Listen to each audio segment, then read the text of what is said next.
All right, in this video, I'm going over the comprehension questions for Mountain of Fire. Number 1, what do you think of Sahali's decision to turn the quarreling brothers into mountains? And then what do you think the mountains symbolize? Well, we've already talked about what the mountains symbolize, how the mountains symbolize the two brothers' resistance to move on a subject, right? They were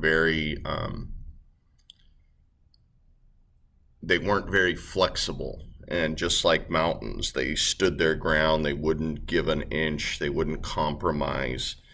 So that's what the mountains symbolize. As far as what do you think of the decision to turn the brothers into mountains? Well, that's going to be your opinion. Do you think it was justified?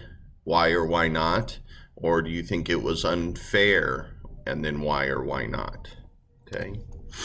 Number 2, what elements make this a myth? What would you choose to write a myth about?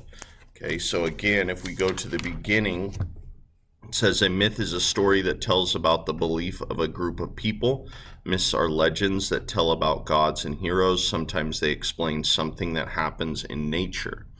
So this definitely had the element of, it dealt with gods and heroes, and it also had, it explained the mountains and how they were formed, why they were formed, and how they were formed. So it explained how something happens in nature. So when it says, what would you choose to write a myth about? I would recommend think of something in nature, and what myth could you write to explain how it was created or formed? Okay. For example, there's another, the tall tale or myth of how the Grand Canyon was created, which is one of the myths for that is Paul Bunyan, after his ox passed away. He was so sad he dragged his heavy axe behind him, and that created the Grand Canyon. So what would you choose to write a myth about? What natural formation would you want to create a story about how it came to be? Okay, number 3, compare the ways in which the narrator of Mountain of Fire and the author of Volcanoes view the eruption of Mount St. Helens. What is the value of having different versions of the events?